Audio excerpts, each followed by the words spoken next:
welcome to the Duquesne Sports Pregame Show. I'm Jack Morgan, alongside me, Dylan Pfister.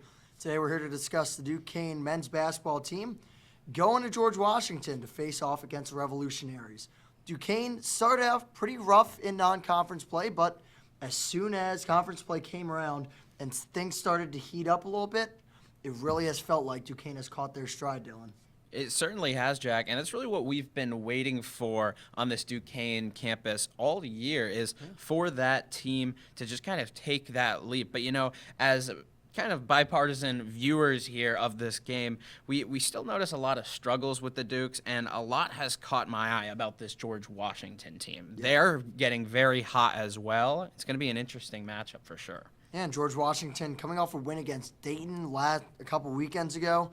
They're really playing good basketball. They haven't lost in conference play. They're very good. They're a very good team, and they're not going to be a team that are going to be able to breeze by, especially at home. And George Washington has looked good. They looked good in non-conference play, and obviously some will say that maybe due to the weak schedule that was laid out in front of them, that's why. But that's only talk and speculation. They did their job. They did, Jack. Nonetheless, they are in the position that they're sitting at, tied third in the entire A-10 conference right now. Not in, per se, rankings. We'll get into that a little bit. But in the pure record statistics right here, they're tied alongside VCU, Davidson, and Duquesne with that conference record. So they're sitting at 2-1. Let me clarify. 2-1. 2-1. Not 3-0. They're undefeated in 2025, yes. though. 2-1. And undefeated, and again, you saw that record. It's very impressive, but can you say that possibly there were some easy games in there? Sure, but when you look at where they were last year, they're sitting bottom of the A-10. They were 4-14 in the conference. Just to look at that leap, regardless of what that scheduling was, is very impressive for them. Absolutely is. I mean, it's tough to make a jump like that in just 1 year. But it really feels like GW, with a new coach at the helm, I mean, they really are starting to get things going. And that win against Dayton, then a win against URI on Wednesday, or last Wednesday. So they, like Duquesne, haven't played in a week. So they got some rest, but they're ready to go. We'll pivot towards Duquesne's last game. And Duquesne's last game came right here at the Coop against St. Joseph's. And, well, that was a Dave Dixon legacy game. That was the first thing I texted you after the game, Jack. It was a very impressive performance from Dave Dixon. 17 points, 9 rebounds, 3 blocks, and, of course, the game-winning three-point shot, along with another one that he had hit in that game. Very impressive for him, was able to help the Dukes in that overtime victory. Absolutely. And before that, it's also worth mentioning, a couple of guys that have stepped up. Obviously, Dixon stepped up, but Jayshawn Corbett had a fantastic game against Davidson despite the loss, but it's really encouraging to see guys start to, we saw it with Dinkins earlier in the year. He was rewarded with his starting spot. It's encouraging to see a couple of guys like that kind of just take the reins of this team. Certainly is, Jack. Like you said, Jayshawn Corbett, 29 points in the loss versus Davidson. Nobody else on the team had more than at any double digits in that game, so he was all alone, obviously pulling his weight. But, yeah, you could talk about the other guys on this team. You mentioned Dinkins, Eli Wilborn, but I want to talk about Cam Crawford just a little bit. I want to look specifically at his playing time. Now, I noticed it's really increased towards this back half of the season, starting up this conference play. It's really kicked up. In early November, he averaged less than 10 minutes a game. Now, in mid-November, it was about 15, 20. That was about mid-November to early December. Now, as we're in late December, starting up January here, he's playing almost 30 minutes every single game. That's such a big leap. And why is that? 10 points a game. He leads the team in the three-point percentage. Crawford, coming in his first year as a Duke, has been huge for Duquesne. Yeah, he certainly has. And he had that one game against UC Irvine. Felt like it really was his coming out party. He played well against Cleary. And he's just been steady for this Dukes team. Like you said, averaging over 10 a game, since that game against Delaware. And that's really when Duquesne's season started to turn around. They got their win against Delaware. Things have been pretty upwards since then. Not 100% sure, but I do know that in the the last 10 games they're 7-3. I do know that, and you gotta think that's kind of a sign of things to come for Duquesne. And they've had this last year. They had the rough start. It came in the form of conference play, but regardless, Duquesne was able to turn it around, and they've got leaders on this team. And it's also worth mentioning a guy like Kareem Rozier. You talk about that veteran leadership. Even though he's only a junior, he's been around this team and around the system for about, it's his third year. So, and he's been pretty well. He's been playing pretty well offensively. And it's not just in the points category, is it? No, it's not. Kareem Rozier actually was, I believe it was 9th in the entire nation just a few days ago in the assist-to-turnover ratio. That's huge. It's always been his strength here at Duquesne. Yes. He's always been that facilitator type, but it's been great to see Rozier completely get that recognition now and get what really is deserved for him being first in the A10 and getting that national recognition as well. It has felt like watching his game, he protects the ball really well. And I mean, obviously, with the exception of the Bonaventure game, or might not have been Bonaventure, regardless, there was one game early in conference play last year where he did have a couple of crucial turnovers. However, right now, it feels like Kareem Rozier is playing his best basketball yet. And it's come under a coach that he's been playing with for a couple years in Drew Joyce. It certainly is interesting to watch, especially given that there are all these new faces on the Duquesne team. That one really returning consistent face has been Kareem this season. It's been fun to watch. And now we'll flip towards GW before we get to our players to watch. They have had a big absence in the form of Darren Buchanan. So what I'm told is that he is, as of right now, he is a game-time decision. There will be more clarity on that going forward in the coming days. So we're not 100% sure yet whether he will be playing or not. So given that he is not playing, who are a couple of guys, and he hasn't been playing for a couple of games, who have been a couple of guys that have stepped up in his absence? Well, it really has been a bi-weekly thing for them, Jack. Like you said, we don't know if we're going to see him against the Dukes, but it's been different parts of this team stepping up. In the win versus Dayton, it was a solo performance from redshirt freshman. Christian Jones dropped 23. That was big for them in that victory. And then in the win against URI, it's kind of more of a team effort. We had Rafael Castro with 16, Sean Hansen with 12 points, and then Trey Autry and Jacoby Hutchinson both had 10. So we've seen that this GW team can win in a multitude of ways. So it's gonna be interesting to see how they attack Duquesne, given if their star player is not out there. Yeah. Also want to credit Abe Rothstein for that insight. Anyways, yeah, you're right. I think, and I don't know if you touched on Christian Jones, but Jones is a freshman. I mean, redshirt freshman at that, but he had a breakout game against Dayton. He had, I believe it was 23 points. They shot the lights out against Dayton, and they can do that. They're a good shooting team, but they shot really well. They have some good three-point shooters. They did. Alongside him in that game was Gerald Drumgoole Jr. Now, not a freshman, actually a grad student, complete opposite end of the spectrum. As you can see, the young, the experienced, everybody is helping out on this GW team without the star. Drumgoole in that game, he's been averaging 13.9 all year, but in that game against Dayton, he stepped up as well. He had 21, got 47 steals on the year, 22 assists. Certainly he'll be a factor. Not necessarily my player to watch. We'll get to that, like you said, Jack, but going to be a factor in this Duquesne game as well. So yeah, 21 for Drumgoole, 23 for Jones in that win. I believe they were their two leading scorers. They were, yes. They were two leading scorers, and obviously GW took down Dayton. UMass also took down Dayton, believe it or not. I mean, the A10 has been chaotic this year. And if you look at I do work for A10 Talk, and one of the tasks every week is to make power rankings. This week had to have been the toughest week of all the 6 or 7 weeks I've been doing this now. Just chaos.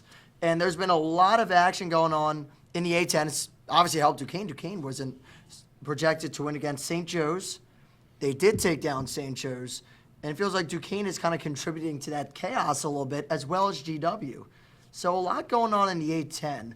And while it does maybe hurt the tournament bids, But, I mean, it might hurt the tournament bids, but we're a little too early for that. It's fun to enjoy it, isn't it? It's just not knowing who's going to win every night. It's certainly it's fun to enjoy because you have the teams that have completely flipped the script from last season, and then you have people. I mean, you have teams like something that really jumped out to me was the Bonnies and the Rhody Rams because you look at them dominated outside of the conference. We can talk about strength of schedule, but the records are what they are: 14-3 and 13-3 for those two teams. But they're both 2-2 in the conference, so it really goes to show that outside dominance really doesn't have much to say when you start this A10 play. It's when it gets hard, and that's when the true colors of these teams are going to show. I agree. I think Rhode Island they beat Providence, and that was one of their more large wins. And Loyola Chicago, I mean, they were another one of those teams that were up there. It was Loyola Chicago, it was the Bonnies, it was the Rams, and all three of those teams haven't exactly had an ideal start to conference play. Yeah, Loyola Chicago 15-3 last season in conference play to end it. They're already 1-2. So, that's definitely not a great start for them. They got some stuff to figure out, those three teams. But it's not just Dayton having a tough time finding their footing. It's a bunch of other teams. One other team I'll throw in there that has been a shock, or maybe not a shock, but, I mean, like you said, totally flipped the script with the help of, getting transfers like Avila and the emergence of Jimerson again is St. Louis. St. Louis is undefeated in conference play. They have been great, and obviously they play VCU tonight, so that could change by the time this comes out. But SLU and VCU have been the top two teams in conference play so far, but they are liable to trip up. We saw it with Dayton. We've seen it with the other three teams mentioned. It's going to be a wild A10 play this year, and I'm excited. I am as well, Jack. Obviously, we've seen down the stretch things can completely change. Don't know what's going to happen. Going to be exciting for that VCU game tonight, though. Oh, yeah. 7 o'clock. I will be tuned into that. So we're going to get to our players to watch here before we get to our game picks. And we'll start with you, Dylan, your player to watch for the Duquesne Dukes. For the Duquesne Dukes, I'm going with the guy that I've been talking about all day. That's Cam Crawford. I think he's going to have another solid performance, and that's what the Dukes need. Week in and week out, they need somebody to be consistent, be at the helm when they have a lot of injuries and a lot of new players. That's what they need is that consistency, and he has been that to this point. And so I'm going to be looking out for Cam Crawford for the Dukes. I think against a tough opponent like GW, especially on the road, I think you need a guy to kind of settle down the offense, a guy who's not going to turn the ball over, who's one of the best in that assist-to-turnover ratio stat. Kareem Rozier, I think that's a guy that has to settle down this offense.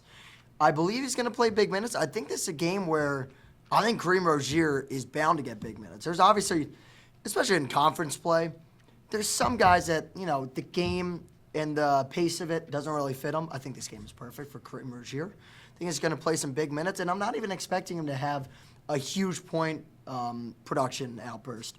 I just need him to not turn the ball over as much, rack up some assists, get the points going, get the offense going. That's going to be a very big factor in this one. So I'm going to go with Kareem Rozier. We'll go to GW now. Who is your player to watch? Yeah, for George Washington, I'm going to really be looking at Rafael Castro. And specifically, I was just looking through their roster, and I saw 6'11". Just doing my research for this game, and I said, I got to take a look at this kid. Not sure Duquesne has anyone above 6'10". I don't think they do. Even Dave Dixon did. He doesn't really get up there when it comes to the tallest of those big men. This guy leads the team, obviously, in rebounds, 138 for him. But he also averages 10 points per game, 66% shooting percentage. I think that's going to be big against a Duquesne team that doesn't have too much domination with big men close to the rim. So I think Castro could definitely be a factor in this one. I think this would be a great game for Dusan Mahorcic. I feel like this would be a game where he would play big minutes. I think he's going to need to. And they had that. They had that last year with Dixon Mahorcic. It would alternate who started, because some situations it was important for Mahorcic to start. Some it was big for Dixon, but Dixon's going to have to play well against Castro. You're right. It's going to be interesting because to that point, Jack Mahorcic is is really good at shooting compared to, at least, Dave had the great shot last week, but compared to him, Mahorcic is typically a better, especially three-point shooter. So if they kind of want to go toe for toe with Castro, maybe they go with Duchamp. Yeah, man. Gotta love Dave Dixon's three-pointer, but I don't think he's making one a game. Or at least Drew Joyce might not want him to attempt that many per game. But I don't know. I don't know. He switched it. My player to watch is going to be Christian Jones. And for the reason that the last two games he started, obviously you're without Buchanan, so you're without a source of offense at the guard position. I think you're going to need Christian Jones to continue to step up. By the way, I was reading through him. He was a 3-star prospect, which in A-10 terms might as well be a 4-star. So Jones has balled out. Obviously, redshirt freshman. He had a year to kind of scout out the competition in A-10 play. I think he's playing well in conference play. I think he's going to continue to play well, and I think he needs to play well for GW to stave off Duquesne at home. Will they do that, though? We'll let you know what our predictions are. Dylan, go first. Who do you think is going to win this battle? I think the Dukes will make it close, but I do see GW taking this one. I simply think that being at home is just going to give them a little bit of edge here. So I have GW winning 77-70. So I got to say, I've been doing predictions on my Twitter, or at least mostly trying to tweet out my followers to give me predictions. My two predictions, I've done Rhode Island. I picked Rhode Island. I was wrong. I then followed it up by picking the Dukes. I was wrong against Davidson. So I'm not really sure where to go with this one. But I'm going to go with my gut, and my gut is telling me that Duquesne finds a way to win this one. I think this is a Duquesne team that is really cohesive and playing really well. Right now, I think Drew Joyce has kind of got a handle on how to coach at this level in A-10 play. I mean, the record shows for itself. I think that Duquesne gets a tough win over GW, but lying ahead is St. Bonaventure and Dayton, so they won't be able to celebrate this one for a week like they did with St. Joe's. It's going to be on to the next, but I think Duquesne wins this one, comes in hot to the coop for the Bonaventure game, which that's going to be an interesting one that we will have a pregame show for you going forward on Friday. But that'll do it for the Duquesne Sports pregame show today. For Dylan Pfister, I did it again. I'm Jack Morgan. I'm saying so long, and enjoy the game.